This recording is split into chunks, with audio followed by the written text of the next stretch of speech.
back to Play Cinema Channel. Apa kabar lur? Siapa nih yang malamnya gagal nongkrong karena hujan? Udah, gak usah sedih. Bayani akan menemani kalian kok lur dengan sebuah alur rekaman film yang berjudul Antartika rilisan tahun 1983. Jangan dikira ini film lama yang B aja ya lur. Garapan Bapak Koreyoshi Kurahara ini selain ceritanya yang bagus, pengambilan gambarnya juga bagus lur. Antartika ini mengisahkan tentang sekumpulan anjing yang ditinggal tuanya di lingkungan yang sangat tidak memungkinkan. Yowes, no basa-basi lagi, kita langsung masuk aja ke dalam alur ceritanya, let's go!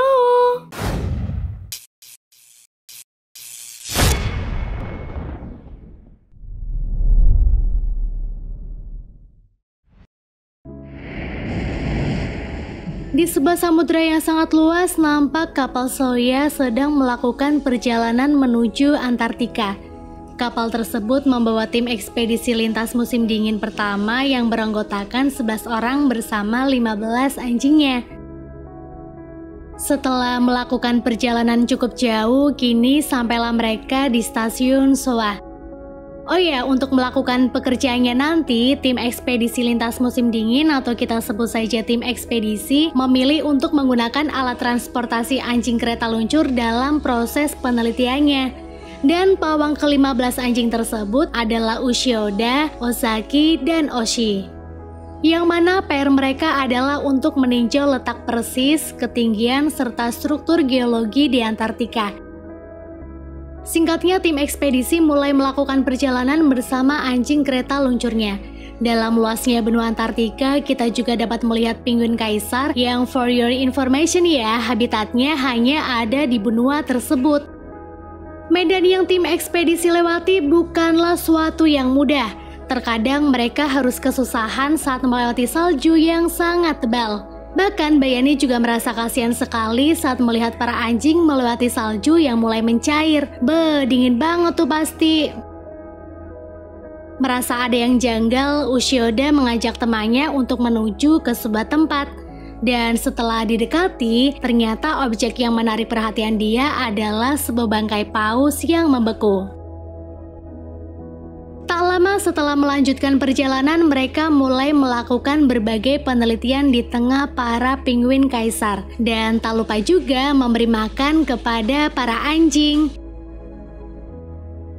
Malamnya, saat tim sedang beristirahat, Oshi terbangun ketika mendengar salah satu anjingnya meringkik karena adanya suara lapisan es yang saling bertumbukan. Setelah mengalami malam yang cukup mengerikan, di hari kedua mereka kembali melakukan perjalanan. Ternyata medan yang dilalui tim ekspedisi saat hari kedua tidak cukup baik jika dibandingkan dengan kemarin. Itu dikarenakan badai salju tiba-tiba muncul dan cuaca ini sangat menyusahkan bagi para tim. Saat mereka yang kelelahan sedang terlelap di atas kereta, Ushioda yang terbangun dari tidurnya langsung menyuruh para anjing stop karena dia melihat jejak kaki anjing yang berdarah. Saat dicek, ternyata anjing bersaudara Taro dan Jiro mendapatkan luka di kakinya. Selesai memasangi kaos kaki di kedua anjing itu pun, kini mereka selalu bergilir membantu anjingnya untuk memimpin perjalanan.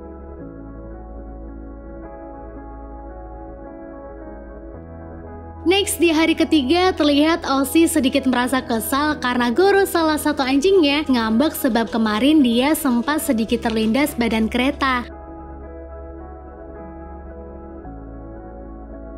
Berhasil merayu Goro, tim ekspedisi kembali melakukan perjalanan sampai berganti hari dan singkatnya, tibalah mereka di tempat tujuan yaitu Bad Noten, bagian terdalamnya benua Afrika.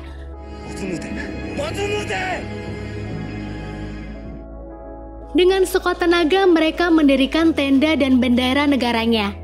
Di sana mereka meletakkan titipan dari para mahasiswa di Hokkaido yang sebelumnya telah melatih ke-15 anjing kereta luncur dan benda lainnya dari atasan mereka.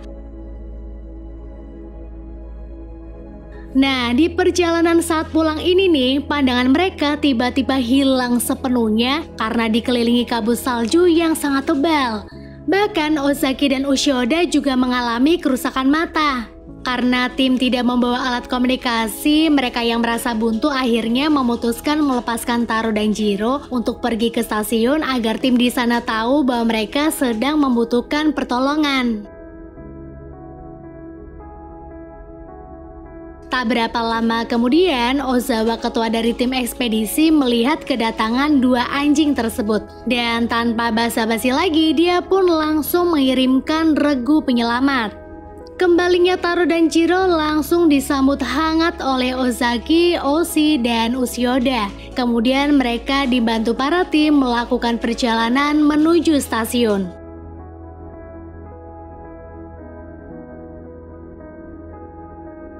Di depan stasiun, semua anjing yang kelelahan langsung memasang posisi untuk rebahan. Sementara para tim ekspedisi yang ada di dalam ruangan kini sedang merasa terharu karena Shiro, salah satu anjing betina di kereta luncur, melahirkan.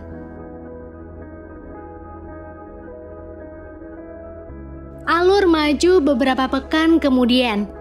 Datang kapal Soya yang mengangkut tim ekspedisi generasi kedua. Namun di perjalanan kapal Soya terjebak sebongkah es karena cuaca yang berubah drastis hingga menjadikan kapal tidak mendarat di dekat stasiun.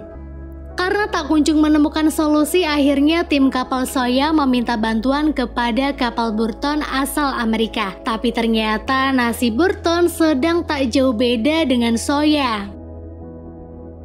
Beralih ke stasiun, terlihat Oshi ditemani Koro sedang mengemas barang karena mereka tahu tim ekspedisi kedua sebentar lagi akan datang.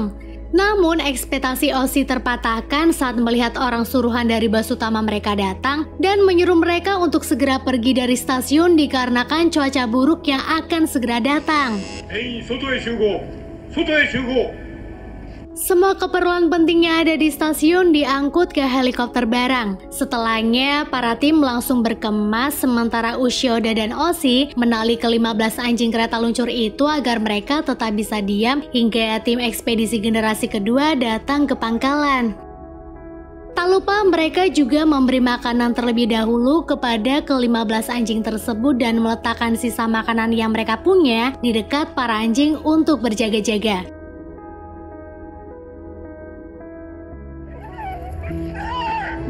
Singkatnya, tibalah helikopter yang menjemput Ushioda dan Oshi. Terlihat ke-15 anjing itu terus menggonggong ketika melihat tuannya meninggalkan mereka. Hal yang sama dirasakan oleh Ushioda dan Oshi yang sedang mengemban anak Shiro. Di dalam helikopter, mereka merasa berat sekali ketika harus meninggalkan anjing-anjing tersebut. Singkatnya, tim ekspedisi generasi 1 telah sampai di kapal Soya. Di sana mereka langsung disambut hangat oleh para penumpang lainnya, terutama tim generasi kedua. Tim kedua juga mulai belajar mengenali ke-15 anjing itu dari dalam foto.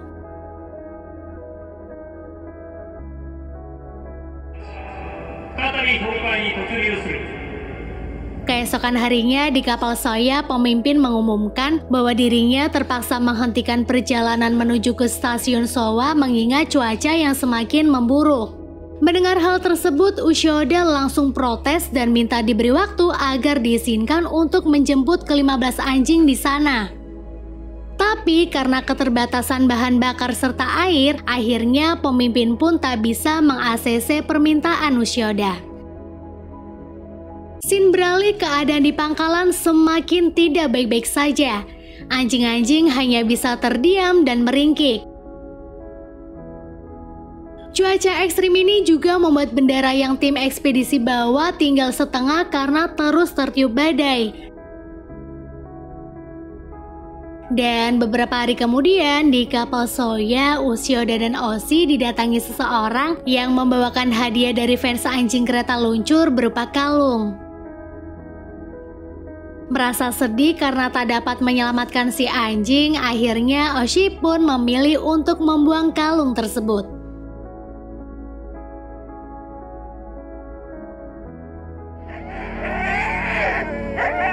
Di pangkalan badai salju sudah pergi, namun kelihatannya ke-15 anjing itu sudah mulai berontak karena telah berhari-hari terikat dan tak dikasih makan.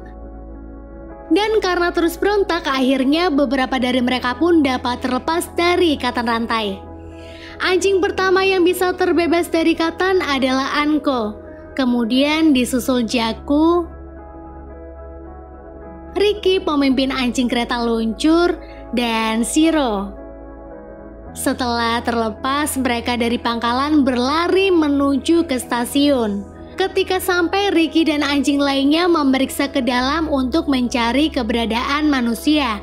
Dan karena tak ditemukan manusia, Ricky mengajak Anko, Jaku, dan Shiro berburu makanan. Singkat waktu, Kuma, Taro, Jiro, dan Derry yang terus berusaha akhirnya bisa terbebas juga. Sedangkan Besu, Moku, dan yang lainnya mati di tempat karena tak dapat menyelamatkan diri.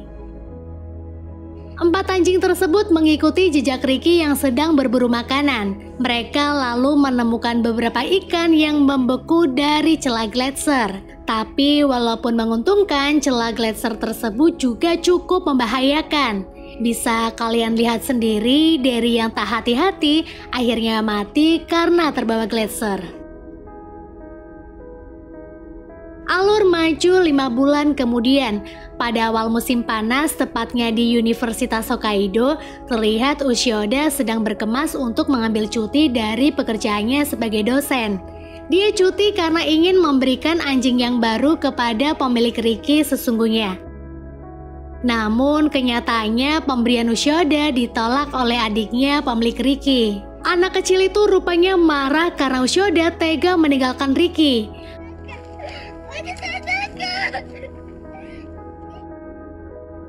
Sementara di universitas yang lain, Oshi yang sedang bekerja didatangi gebetannya yang ngajak nonton ke festival. Dan saat di keramaian, Oshi tiba-tiba merasa sedih karena melihat seekor anjing sedang digendong tuannya.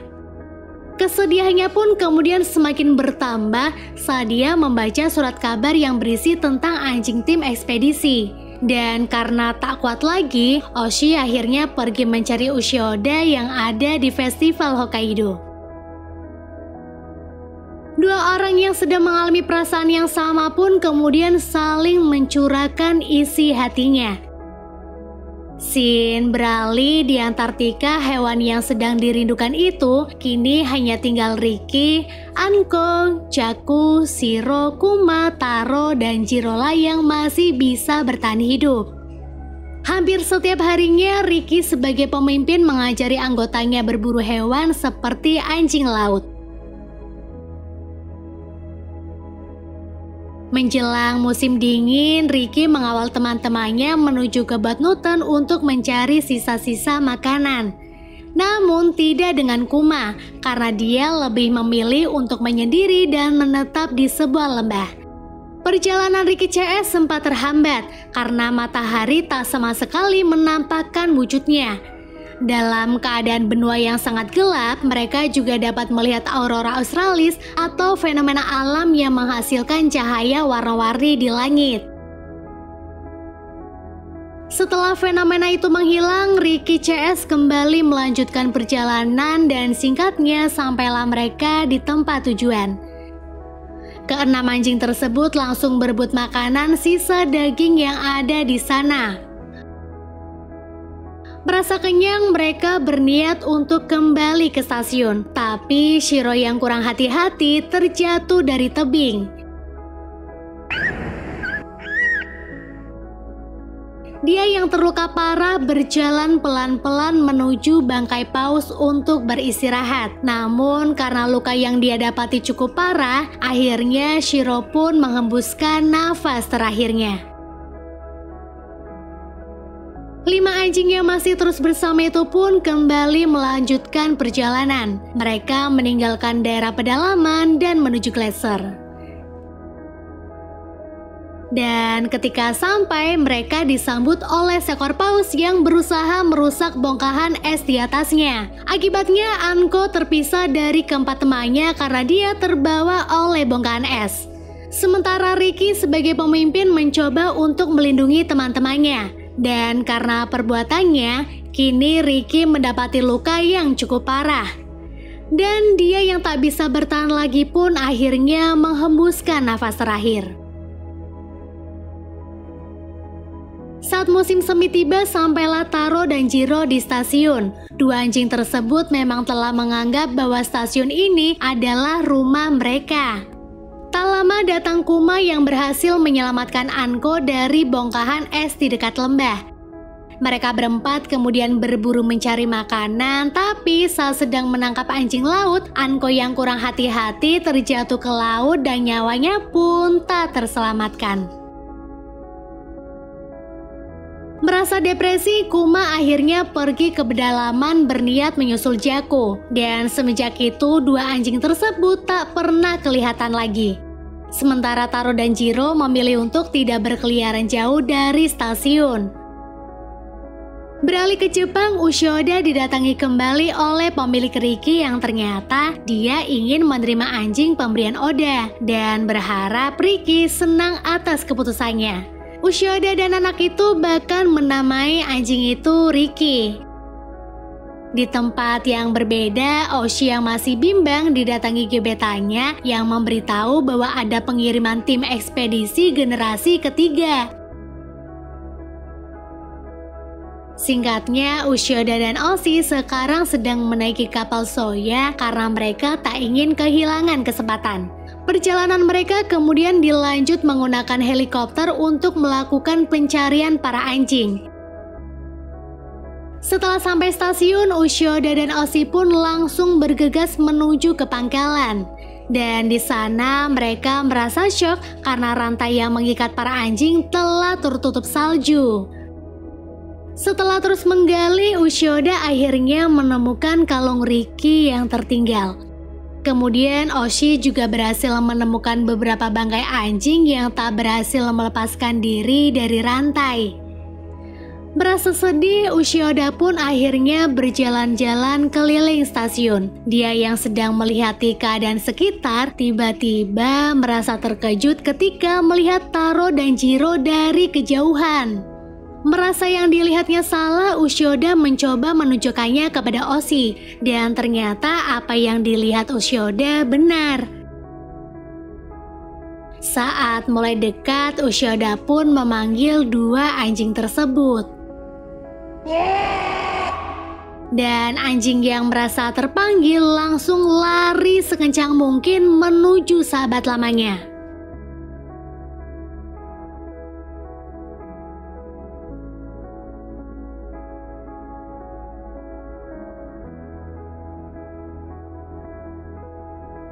Saking bahagianya, air mata Ushioda dan Oshi tak bisa terbendung lagi. Mereka pun langsung menyambut Taro dan Jiro dengan pelukan yang sangat hangat. Dan film pun selesai. Wah, lega banget Mbak Yani, mereka bisa ketemu lagi. Kebayang gak tuh kalau Oda dan Oshi gak kesana? Oke, sekian dulu dari Mbak Yani. Bye and see you lur.